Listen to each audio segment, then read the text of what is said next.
the fortune is in the follow-up, right? So that's what it's all about. And like that initial conversation, right? So someone downloads your brochure or does your quiz or whatever. You send them a text message immediately. What happens if they don't respond? You just give up?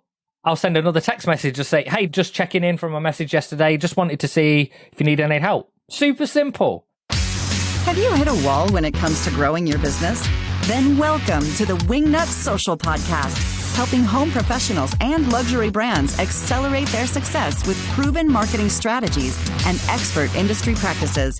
Now, here's your host, Darla Powell. This episode is brought to you by interior design life and business coach Desi Creswell.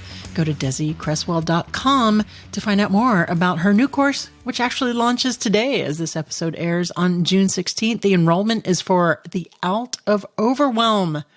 My goodness, this is going to be a game changer for you guys who are sitting around procrastinating, twiddling your thumbs, just because there's just so much on your plate. Check it out. Check it out at DesiCreswell.com/coaching. That's DesiCreswell.com/coaching, or stay tuned for the break to get some more details. Hey there. Welcome to the Wingnut Social Podcast. I am your host, Darla Jethro Powell. I am the Grand High Poobah of Wingnut Social, a marketing agency for the interior design industry and a couple of other verticals. But come on, let's admit it. Interior designers are the best. Shh, our secret.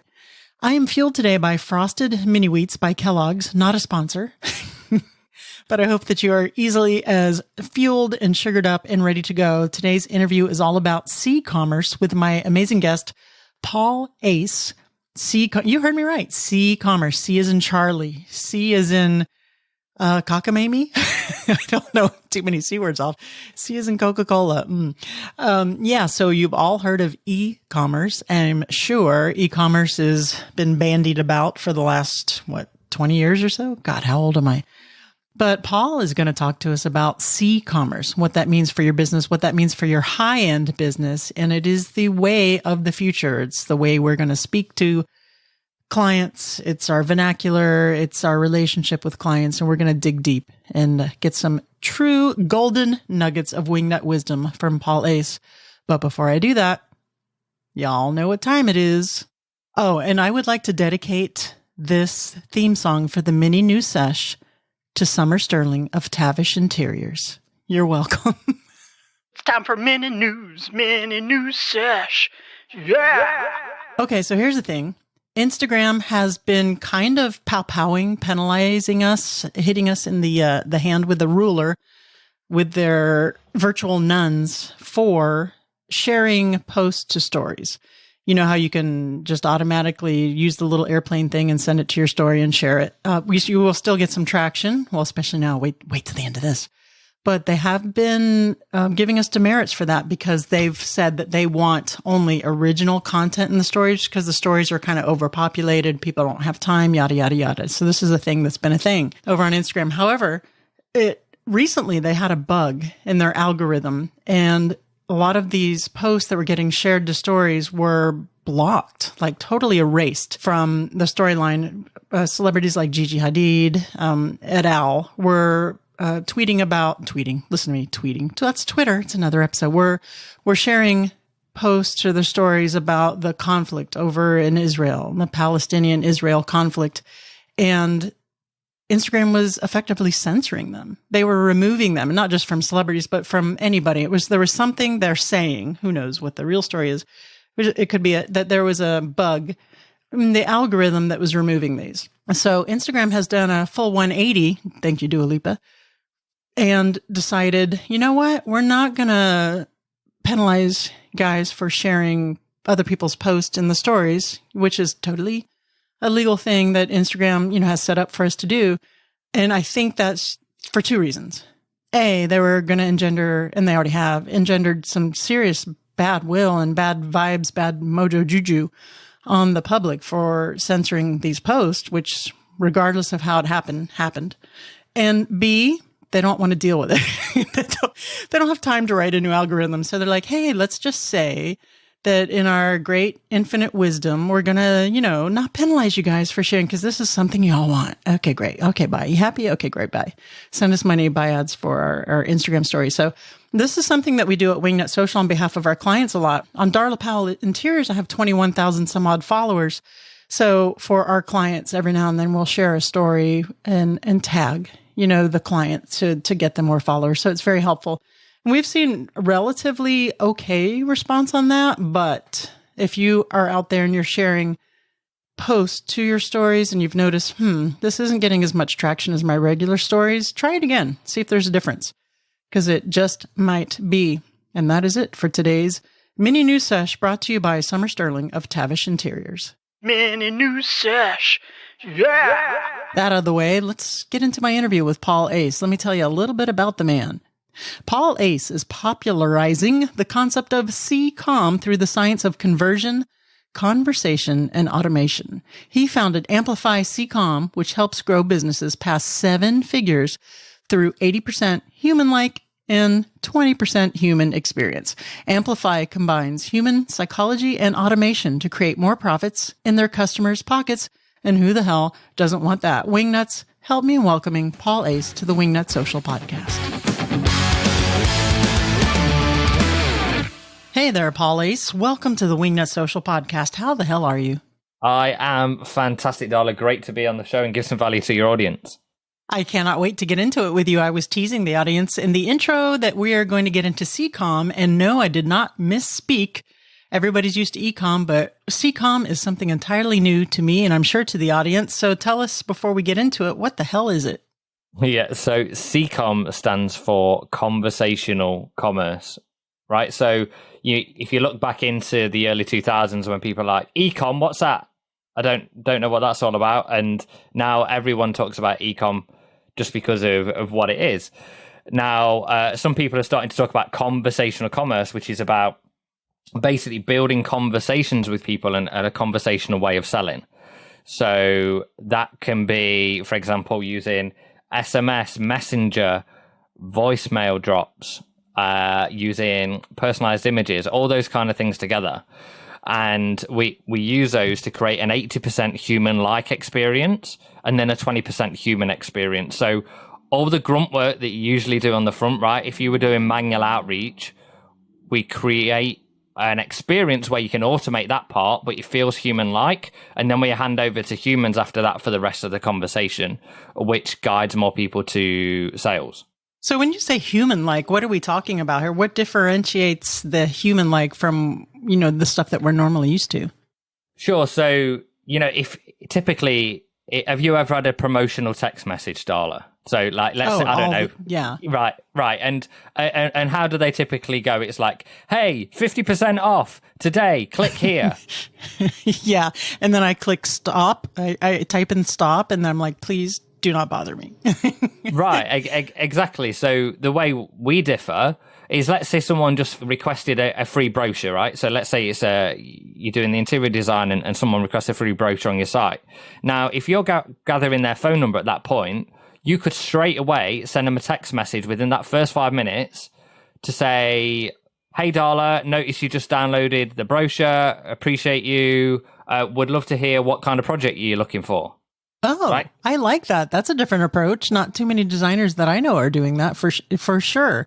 Something like that is automated. You would have that set up like an automatic kind of thing. Because I know that one thing that there's really a time suck for interior designers is doing everything manually instead of having systems and processes and an automation in place. Yeah. So on that note, like I say, this is why we do an 80% human-like experience. So like if you were going to manually reach out, that's pretty much what you'd say, right? So instead is we go, well, what would we normally say? And then let's set up a automation that sends that message out. And then that sends a notification to that person. So like, let's say you're a solopreneur. If you're a solopreneur, then we could set it up to send a text notification to you to say, hey, someone has just replied to this text message. Go into the app and respond to them.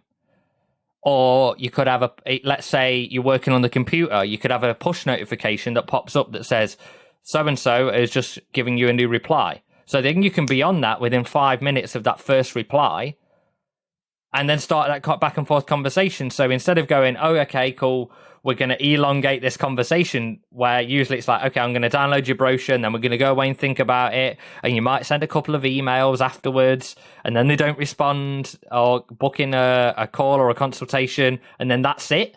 It's just like, oh yeah, lead magnets don't work. Instead, by going, well, how about I could have a conversation with every lead? Because then what if they're not a good fit for you, right? Then, well, pretty much every lead has got something.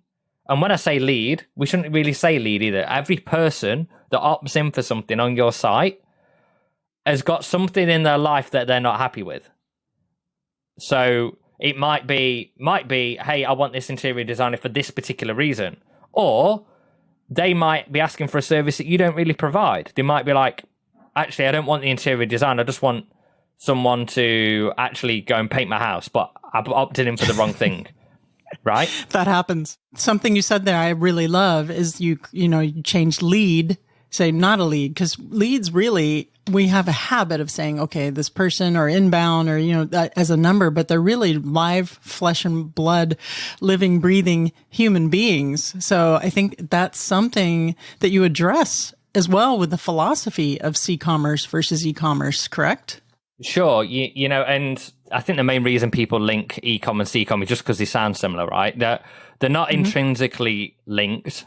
However, at the same time, you can use c-com to make more e-com sales, whether that be your high ticket products, whether that be a $7 offer, whatever it is. You meet the person where they're at in the buyer journey. And we say you've got to remember every single person going through your process is a human being heart. And when you guide them to the next step of the journey, whether that be, hey, yeah, just what kind of thing are you looking for?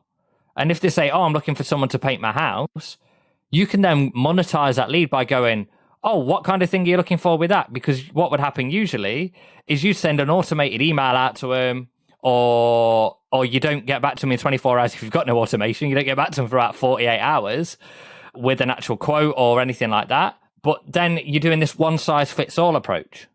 So you have that conversation and you're going, hey, oh, yeah, so we do this on interior design and we do this on interior design. They're like, I was looking for a house painter. And then you're like, oh, okay. So, but if you'd had that conversation beforehand, you can say, okay, cool, you're looking for a house painter. Well, how big's your house? And then you can, let's say you've got the right referral network where you're like, I know this amazing house painter. You can go to them and say, I've got this red hot lead, right? I've got this red hot person who is ready to get the house painted. They've got this many rooms in the house. They've got this, they've got this, got this. And then when you start going to referral partners and going with hot referrals like that, we call them, hot transfers, essentially, then what is the likelihood that they're going to give you more referral commission than someone who just goes, oh, yeah, I'll send them to you. And then they just go, hey, meet so-and-so. But if you can go, hey, here's all the details. We've already done all the pre-frame for you. They are ready to buy. And you say, usually, I know you give 10% referral commission. But if you did 20% and we brought you someone who was primed and ready to buy, is that worth it for you? And they say, yeah, 100%. Because the best way to frame that kind of thing is, well, how much does it cost you to acquire a customer? And they go, oh, usually like 25% of whatever we make. You're like, great. So if you give us 20% and we'll give you someone that you don't need to sell, would you be up for that? Yeah, that's a win-win for sure. If they're not an ideal customer for you and they don't want to use, or a client for you and they don't want to use your services, if you have someone to sub that out to and make that commission, that's semi-passive income, I guess you would say. Sure, which is always the word that has been on my board since the start of January is leverage. We ask ourselves every day. I've even got a mind movie that I watch every morning that says, how can I create leverage today? And that can be, for example, like I say, starting a conversation with someone. Hey, if they're a great fit, then just look how much you've reduced that sales cycle down. So you could take someone from not ever have heard about you to closing that sale and then becoming a client or a customer within 24 hours, as opposed to I just need to go and think about things. And then I'm going to go, I'm just getting quotes, right? So you have that power on that first connection with that person to outdo all the competition. and be better than everyone else. So we used to have a bridesmaids dress business, and as you do, and one of the things I used to do on that is every time someone bought a fabric sample, right, for the bridesmaids dresses that we're about to buy, I would send them a personal video message, personally me, every single time. And I would just like, hey, thanks so much for ordering your free sample. I know you're probably going through a lot of different options and everything at the moment. And firstly, I just wanted to say I'd love to welcome you into our Facebook group community. Loads of other brides to be in there that are going through the same things as you are. And we'd love to have you as part of that. Right? No heavy sell or anything like that. But what did I do? I brought them further into our world. Mm-hmm. Did you use an app, something like Bonjoro or something like Correct. that? Because we use that here. Yeah. Okay, yeah, we've actually had a whole episode on that. We'll put a link to the Bonjoro app in the show notes. Yeah, you've got Bonjoro, Bomb. There's quite a lot of them out there. And now, I mean, like I've got my own podcast and something that I want to do more of. I'm not doing it consistently yet, but I will be. Is like an hour or so before the podcast, I'll record a Loom video to the guest that's about to be on and just say, hey, I'm really excited to have you on the show in about an hour's time. This is the kind of stuff we're going to be covering. Just wanted to do your personal message. Now, on top of that, I'll also have a whiteboard with their name on it. So I know they're going to open it. I don't put any copy in the email. Right. It's just literally like, for example, for you, Darla, it'd just be quick personal video for Darla Powell. And that would be it. And then you click the link and then you go, oh, it's actually a personal message, not something that's automated. Right. Yeah, exactly. I've had that before. I've had guests pitch to be on the show that do that with a message. They're holding up a sign for Darla, and I'll be damned, but they got on the show. Paul, you mentioned something called pre-framing, and we just kind of skipped over it a little bit. For the audience, explain what pre-framing is. Yeah, pre-framing is probably one, the most underutilized tool, and secondly, the thing that if you're not doing right now, you are leaving so much money on the table. So think about this situation. So, Darla, if you could have something that would get more people to buy and buy more often and refer more people to buy from you, would you want to know what that is? Yeah. Right, that's called pre-framing. Okay. I've just pre-framed you by asking that question. Oh, okay. So is that similar to softening me up and building yeses? Yeah. So one thing that we like to talk about is micro commitments. Okay. So if you, we've done quite a lot of stuff in the webinar space. So one of the things that I learned is you want to be getting people to say yes 150 times in about 90 minutes, which sounds like a lot, right? Getting a yes every 30 seconds. Yes, as I say yes and yes. And yes, as you say yes. But it makes sense, right? Yeah, it does. Yeah, right, you yes. see, good on you. Exactly. It's so easy to do when you naturally start to put it in conversation, and you use certain phrases, certain language patterns, and you can do this whether you're having a back and forth conversation over SMS, whether you are back and forth over email. You know, that first email that goes out, instead of just going, hey, thank you for downloading our catalog. To find out about our prices, go to blah blah blah blah blah. Right? How impersonal is that? We don't live in that world anymore where the consumer has the power. So, like, the first email might just be, like, for me, quite often I'll just say, hey, appreciate you being in our world. What business are you in? Mm-hmm. That's it. Nothing else. And they're like, is this automated? Is it not automated? And here's the thing with the email, quite often I'll give it 15, 20 minutes because naturally no one responds on email straight away after you download something. Yeah, that's true. You've got to think about the natural patterns that people are going through. SMS-wise, it might be more of a, hey, this notification just came up, said that you'd downloaded this thing, so I wanted to have the conversation. So then when we're using pre-framing and micro-commitments, you can start embedding that into the language patterns that you're using throughout the process. So one of the things that we use, I read the book Never Split the Difference by Chris Voss, who he used to be a FBI hostage negotiator. And one of the things that he used in negotiation all the time was, would it be unreasonable to consider? Right. You know, I read that book. You're not asking for a yes, you're asking for a no. Mm-hmm. And so one that we've started using a lot more that's very similar, but you're always getting buy-in, is would you be again? So you know, like, and you may have noticed in the I'm not sure if I put it in the outreach to you or not, but it may be something like, hey Darla, love the Wingnut Social podcast. Would you be against having more guests on the show? I'm not even asking for us to be on the show. Right. That makes me feel some kind of way. So talk to me about the psychology of that. Yeah, because you're like, well, no, we wouldn't be against having more people on the show. Okay, cool. So would you? You're like, great. Would you be against someone sharing with your audience about something that's increasing referrals and doing this and doing that? No, I wouldn't be against that either. Oh, great, cool. So when can we book in? So what is it, like reverse psychology? What is the thought behind that? So it's about the defensiveness that comes up, right? Okay. So think about when you're a kid. Well, think about as a parent, right? When you were a kid, what were you always looking for from your parents? You wanted them to say what? Yes or no? Yes, all the time. Yes. So you're always looking for the yes. Thank you for that. Yeah. How hard did you have to work for the yes? Amazingly hard. All right, guys, by now you're familiar with Desi Creswell, right? She's an amazing coach. She's an award-winning interior designer, and now she's a life and business coach for us, for the interior design industry. In her amazing course, how many times can I say amazing? Out of Overwhelm, just launched on July 13th, and it's a 3-month group coaching program with weekly calls Tuesdays at 12 p.m. Central Standard Time. Yes, we're bucking the system. No Eastern Standard Time there, you rebel Desi, you. And these are going to be with Desi, where you're going to have the opportunity to be coached live while learning from watching your peers get coached.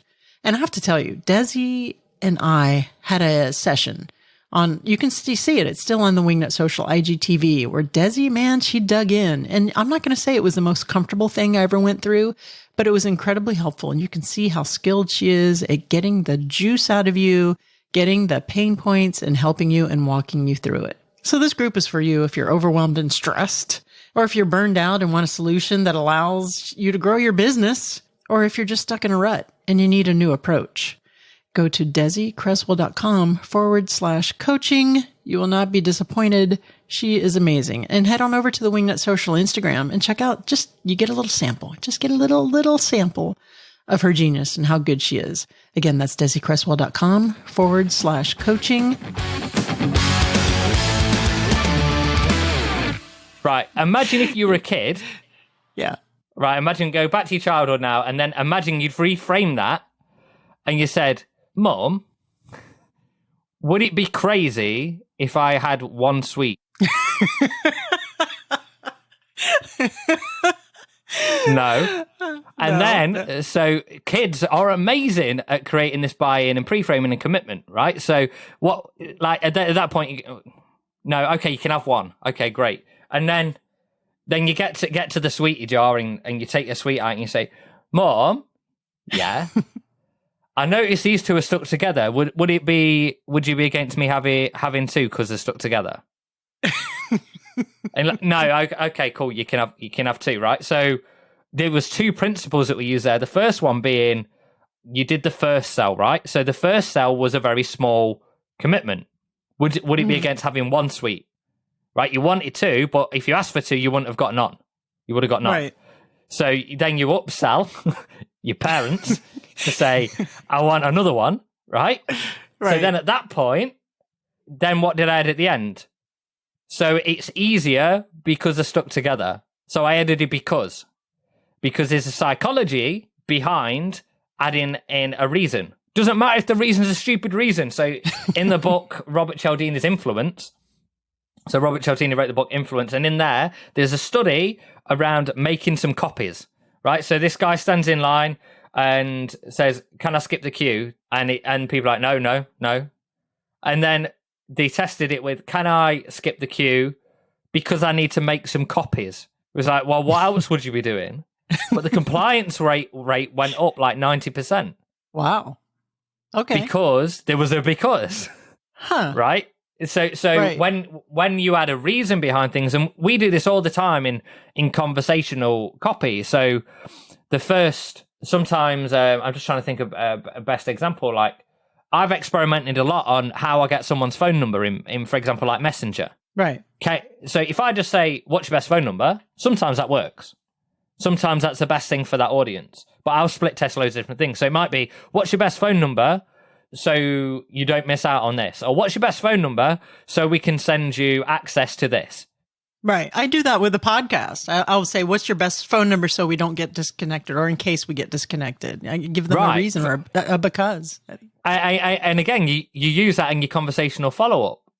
So one of the things that I saw someone called Amanda Dobson, she's great at some of these concepts. And one of the things that I saw her do was she'd be at a live event and she'd say to people, here's what I want you to do is, if you want to get all the slide decks from this event and all the notes, just text, I don't know, text event name to this number, and then text to this number your best email. So what has she done then? She's got their email and the phone number in one, which is so Genius.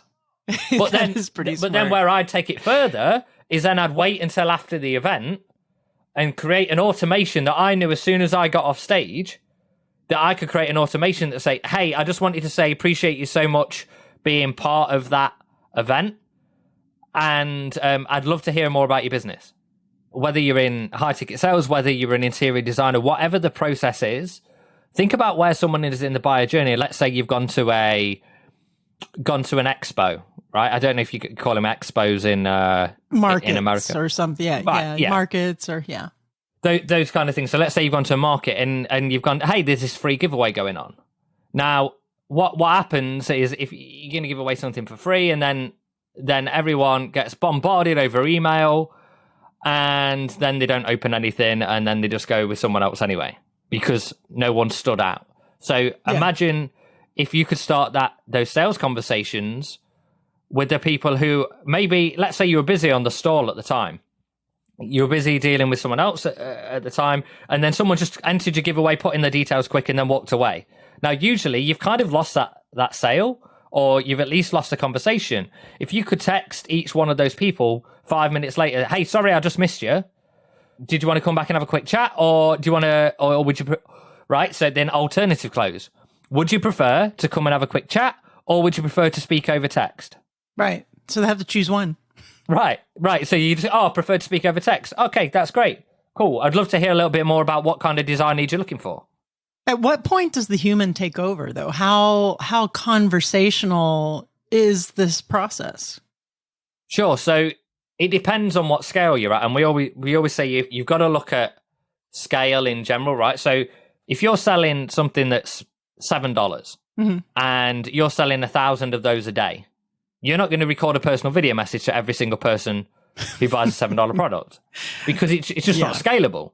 However, if someone buys a $7 product and then they go and buy your upsell of a $500 product, and then they book in a consultation to speak with you one-on-one, then at that point you go, right, before the call, I'm going to record them a personal video message. So you look at the pipeline and look at the buyer journey where someone is and break down each individual step and go, right, which parts of these are scalable, which parts are not scalable. So, for example, we sell a challenge with a client at the moment, and if they abandon cart, within 15 minutes, they've got a text message to say, hey, it's the owner's name. Just wanted to check if something went wrong or something broke. Let me know ASAP and we'll get it fixed. You get about a 20% response rate to that message. Okay, I love it. So, and the thing is with interior designers, we aren't selling $7 widgets at all. We're selling hundreds of thousands of dollars sometimes worth of services and product. So I do love that. But I guess what I'm asking, I'm really trying to understand is at what point do we get in there and break the automation and start humanly interacting? Where does the 20% of the process come in? Yeah. So if you think about where is most of the legwork, right? It's on that first message. Because if you had to literally be watching your phone all the time going, oh, wow, I've got a new lead. Okay. now I need to go and text him. Oh, but I'm busy. Oh, you're like, oh, I'm on a podcast at the moment, so I can't do that yet. And then wow, the opportunity's gone. So 80% of the work actually usually comes in that first message. Now, if you've got a team, then we'd say give them a framework of how to guide that sales conversation along, and then hand over to you at the right point. So if your main objective is to get them to book a call, then you could hand it over to a VA sales team, right? Where you say, in this response, give them this response. In this response, give them that response. And you can be a lot more personalized in that way. Because I used to do pretty much like 95% automated. And I realized that we were missing a piece of the jigsaw and it's the lazy way to do things. I used to think it was the best way to do things, but it's not. It's the lazy way to do things because with the right training systems and processes, you can have human labor working on that instead, and actually building a lot more rapport and conversation than going like just parroting back what they've said completely, right? Because people can tell the difference. Right. So in interior design, you're not working with high volumes. So if you're listening to this going, oh, it's going to be hard work, stop being lazy.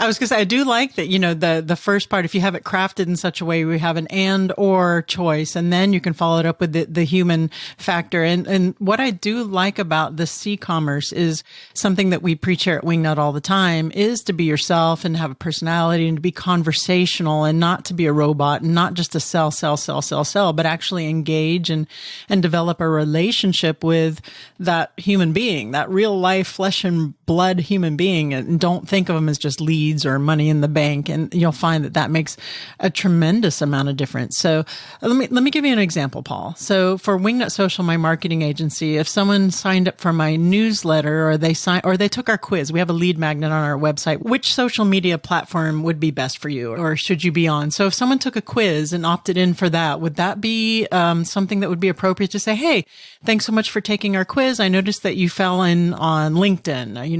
What seems to be your biggest struggle or something like that? Or would you like to book a call? What would you recommend to word for a situation like that? Sure. So sell without selling, right? Yeah. The first thing is to build that connection. So if the great thing is you're doing a quiz, so you can create a personalized response. So you could create 3 or 4 different automations based on their response. So if they came with this outcome that they said, I don't know, it might even be based like, what is the outcome based on? Like, just to give me some context, is it based on their income level or something different?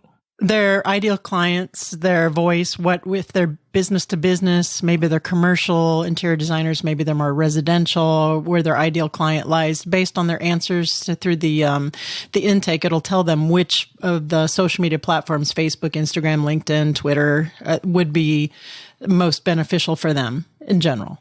Right. So fantastic. So you could take one of those key questions that makes it really personalized. So it might be something like, hey, thanks for completing the quiz. I saw that you were in the residential interior design space. Right. Would love to hear more about what you've got going on. Or it could even be, then you test different messaging. So that ending part could be, would love to hear what you got going on. How's this year going? Just like really, because if you say, how's this year going? I saw this from Scott Alford, who's doing quite a lot of this kind of stuff at the moment. He said it's better than just saying like, how's your week going? Because how's your year going? What it does is create something inside of them. Whether they tell you the honest truth or not is another question to start off with. Right. However, like if their year's not going great and they need help and support, that's going to have that innate feeling in their souls where they're going to go, how's your year going? And they're like, yeah, it's great. Or it's been Yeah. They might come back to you and say, to be honest, this year's been terrible, since COVID happened. And they might give you absolute war and peace. And you're like, oh, I totally hear. And then you take pieces of that, right? There's something naturally when you're in a room with someone called matching and mirroring, where, you match that person's body language, not in a creepy way. Voss again. Yeah. Yeah. Voss and also Tony Robbins is a big advocate of this as well. But that matching and mirroring process, you can use that in the words that you use. So, for example, let's say you had a customer service issue.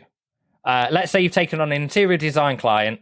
You've done the interior design, the initial design, and they're like, oh my God, I absolutely hate it. And you go, okay, I hear that you don't like it very much. I'm not saying I don't like it very much. I'm saying I hate it. And they're like, why are you not listening to me? I know you're saying it's terrible. No, I hate it, right? Because when you don't, and then you can use the same the other way when it's in a positive response. So it's like, oh my God, I absolutely love it. Oh, I'm so glad that you love it. right? Rather than going, and they're like, oh my God, I feel so understood. Yeah. What's making you feel so understood? Right? Don't you? So you don't go, so what makes you feel like I know what you're thinking? Because then they're like, no, I didn't say you knew what I was thinking. I said I felt understood. Right.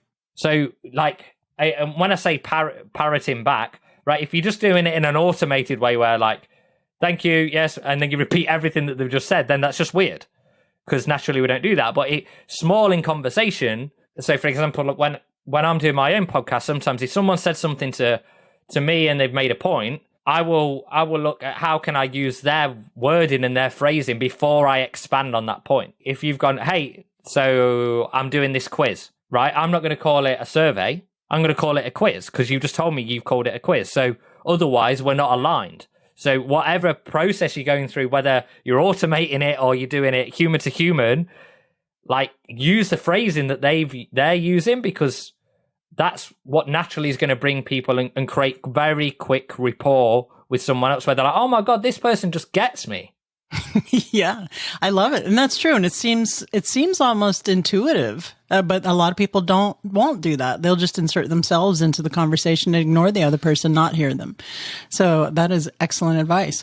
Paul, is there anything that I have forgotten to ask you about conversational marketing here before we get into the What Up Wingnut round that you think that the listeners need to hear? Here's a key part is the fortune is in. What do people, do you know this one, Darla? I do not. The fortune is in the follow-up, right? So that's what it's all about. And so we talked about like that initial conversation, right? So someone downloads your brochure or does a quiz or whatever. You send them a text message immediately. What happens if they don't respond? You just give up? Womp womp. No. You wait 24 hours, or like you maybe message them on a different platform, because everyone's used to different platforms. So some people will always respond to emails. Some people just like, oh, I've got another email in my inbox. I'm only responding to SMS. Now, you might then wait 24 hours and I'll send another text message to say, hey, just checking in from a message yesterday. Just wanted to see if you need any help. Super simple. Or it could be recording a personal voice message, right? A voicemail drop. So I used to put these in with my abandoned carts. So I'd do a real like psychology flip kind of one. So they'd abandon the cart on this $47 product, and basically they get a voicemail drop after 15 minutes. It's like, hey, it's Paul from Amplify C-Com. I noticed you didn't finish the order, so there's probably a few reasons why. Number one, a robber stole your laptop. If so, hello, because I don't know why I'm speaking to you instead. Number two, you probably don't trust who we are. So whatever you do, don't go ahead and Google Amplify C-Com, because I'm really scared about what you might find. Anyway, if you do need anything, just email paul@amplifyccom.com and we'll help you out. Appreciate you. Have a great day. Love it.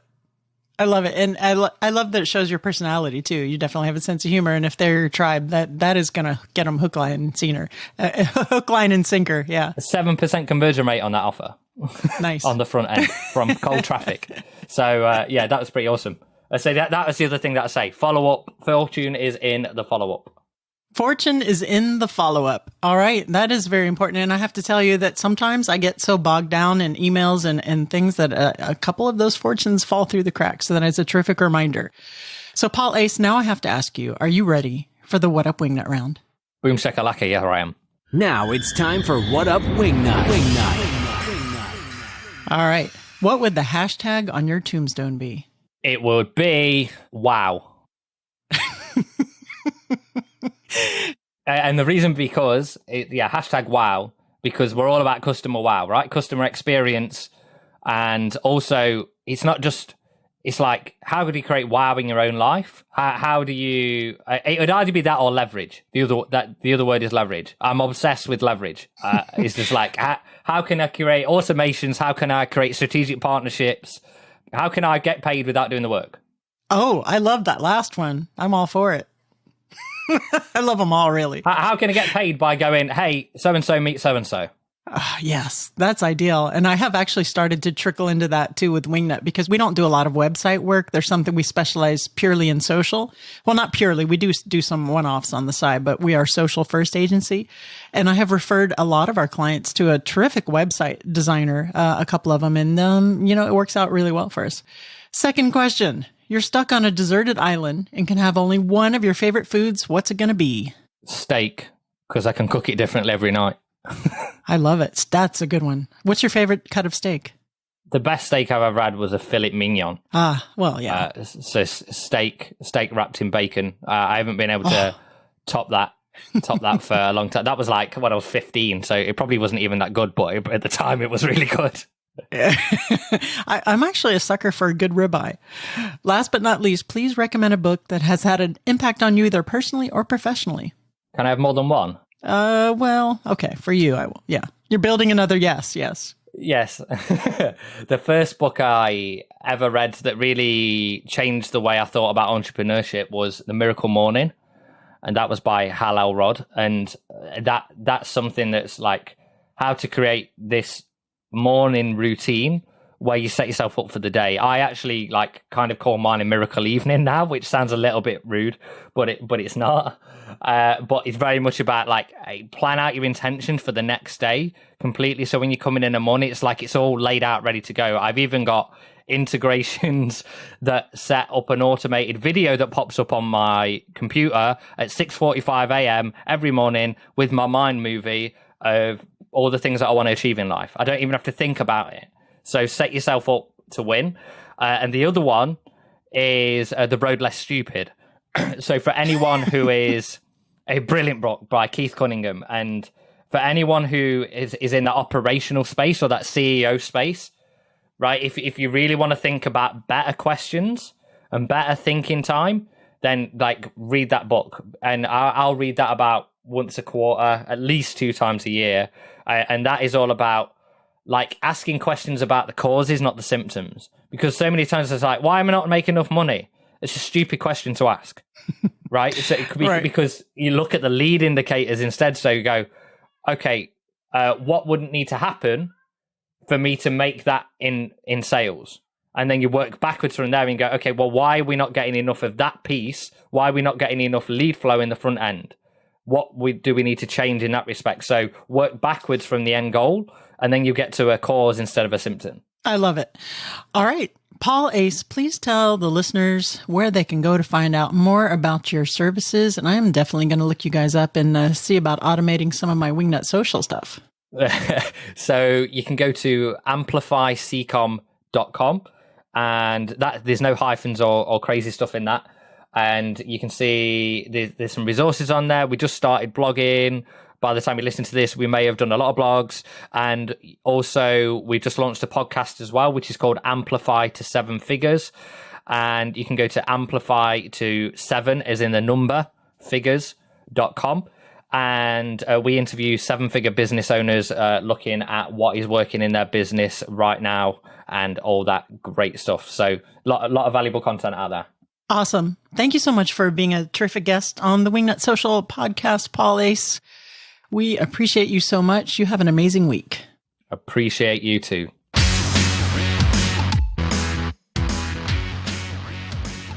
Paul had some terrific ideas, don't you think, kids? And he definitely reiterated what we've been telling you off and on through 220 episodes, that you want to make it about your personality, the conversation. These are real life and flesh, blood, breathing, living people with wants and hopes and dreams and their own obsessions with Little Debbie cakes or what have you. You know, their own idiosyncrasies. So you just don't want to be a, hey, 50% off, act now kind of person. And that goes for your social media, for all of your marketing. Your calls to action should be more of a conversational, personal, how can I help you kind of nature. Now, that being said, this is all a business and we are here to make some money. So yes, you want to be conversational and personal and caring and legit and authentic. And if you're not, you might want to consider a different business. Seriously. If this is something that you can't be authentic and conversational about and really love what you're doing, take a deep dive and see how you can address it in such a way that you can love what you're doing or handle aspects that you can love it. So your clients, when your ideal clients come to you, you're having loving relationships. You're enjoying helping them and working with them. I'm saying loving. I sound like a freaking hippie, but you know what I mean. This is not, not a commune kind of situation. But so at the end of the day, it's a business and we want to make money. So we want to do it in a professional manner, but you want to make your customer feel heard and have those warm fuzzies. In fact, I just sold my Tesla, my old Tesla, because I purchased a new one. And I'll be damned if the company just didn't illustrate my point. The guy was very conversational. He was asking me about the podcast. It wasn't just all about business. And when I'm sitting here listening to him, and I'm in marketing, I'm sitting here listening to him and just masterfully doing this transaction and this conversation. And I'm not saying he was doing it in a manipulative, say that 10 times kind of way. He was genuine about it. My instinct was, wow, what a great company. I want to leave them a review. What a terrific, terrific experience this was selling my car to this company. And it was not Carvana. I'll just leave that out there. But anyhow, so you do want to make your people feel like they're heard, like they're important. And we told you that before, but there's just different ways to go about it. And Paul Ace had his way that he does it with systems and automations. And boy, we know in the interior design space, we are so crazy busy right now that a little bit of automation can't hurt. And it's not like you're selling $7 widgets. And so don't be lazy. All right, guys, that's it for this week. Make sure you check out Wingnut Premium because that is a behind closed doors. Doesn't that sound racy? Podcast just for premium listeners. You can check that out at wingnutpremium.com. Each week, there's a 10 or 15 minute episode with tips and tricks or extended guest interviews with some extra actionable takeaways to help you with marketing for your interior design business. The first 6 episodes alone are worth the price of admission for a year because all you DIY solopreneurs out there are newer with your business or maybe don't have the budget to delegate having a strategy done. It's a nice outline of how you can do one for yourself. Now, it's not the same as having an expert like ourselves at Wingnut Social put together a fully curated strategy for you, but it definitely is going to get your big toe in the water in the entry for figuring out what your positioning is, for what your value proposition is, your content pillars, and all that good stuff for your business. And then on top of that, you get a monthly Instagram content planning calendar. Who the hell doesn't want that? And then we have monthly meetings on our Wingnut Social Premium Facebook group. We've had our 2 masterminds so far. And I'm telling you right now, they're small and intimate. So get in while you can. And before the prices go up, you can get that. Well, it's basically 1-to-1 attention in those masterminds because they're tiny right now.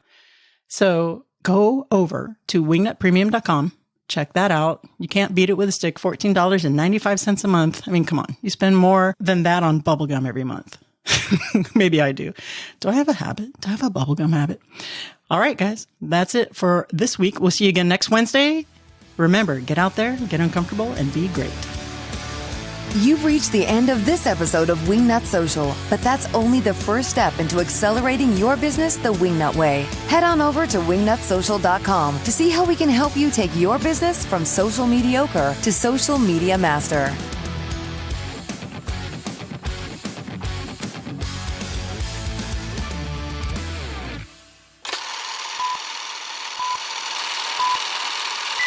And here's the C-130s coming to get me. They're on to me. It was bound to end sometime.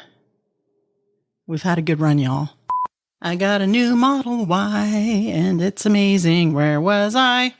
Hold on. Diet Sprite. Sorry, Benjamin.